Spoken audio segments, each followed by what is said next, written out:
everybody, Brian Boyle here, and this is the hip flexor stretch and kind of what we refer to in the book Tech Pain. So if you've been sitting for an awful lot, we talk about using our devices.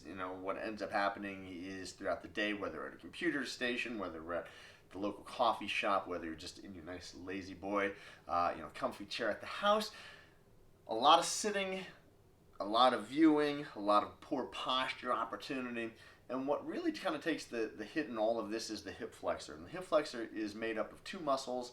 You don't really need to know the names, but the iliacus and the psoas muscles, combined to make the hip flexor, which is the lay term for the muscle that connects from the front of the thigh up into the pelvis and then into the front of the lower part of the spine.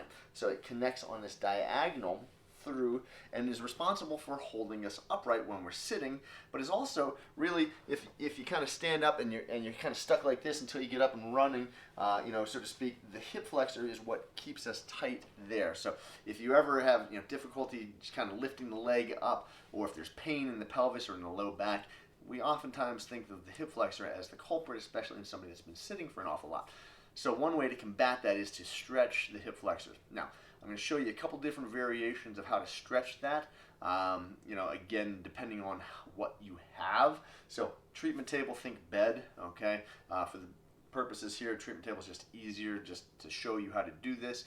We can do it standing, lying down, and I'll also show you how to do it in a chair. So first variation that I really like is standing up, taking your bed or an office desk, okay? You're going to bring one leg up, and what we try and do is we try and get the front of the hip down to touch and then extend up.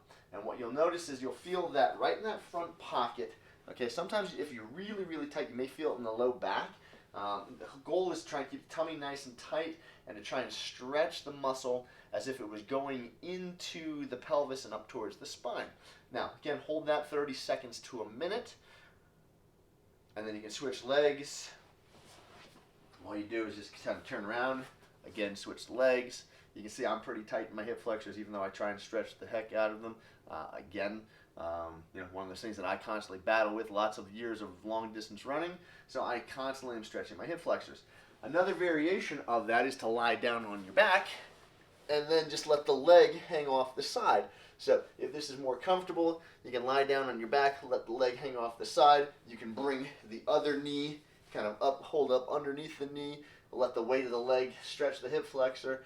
This may be somebody that has a little bit more back issues that the standing up stretch doesn't do you a whole lot of good if your back is bothering you. So here the spine is supported, and you can let the weight of the leg just kind of dangle over the side, so you're stretching right through the front of the pelvis there. Now, again, not always feasible, okay, to do.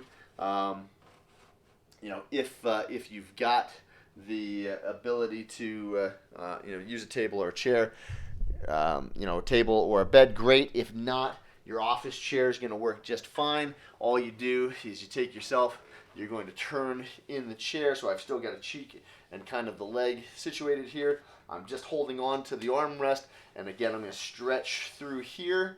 This is nice if you're at your desk in the middle of a conference, maybe you're on a conference call, whatever it may be. Okay, same thing, just switch to the other side, feel the stretch through there. Super simple, 30 seconds to a minute. You really want to get the stretch, make sure that you're feeling that stretch. Don't allow it to go past the point of pain. We often get that question, can you overstretch? And the question is that you can overstretch into a point of pain, meaning that you can stretch too far into the stretch and cause yourself pain. You can't overstretch frequency-wise, and here's the deal why, right? Unless you're already hypermobile, most of us are going to give up after 30 seconds to a minute. We're on to the next thing where we're thinking about what we're going to do for dinner. We're thinking about the next meeting, okay?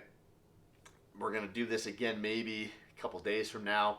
Hopefully at best, the next day. Maybe you'll do it a couple times a day. If you're really kind of like literal and you follow every single rule, you may do this to the crazy point. But even that, if you did it 5-10 times a day and we're like literally doing the stretches all day long, again, you're not going to overstretch these muscles if you do not stretch past the point of pain. If you just feel stretch, you're going to be fine. the more flexibility that you have, the better off you're going to be. Like I said, unless you have some sort of hypermobile disorder where you just are already flexible, then you wouldn't need this to begin with. So hopefully find some value in this, and if you've got any questions, put them in the comments below. Until next time, we'll see you again.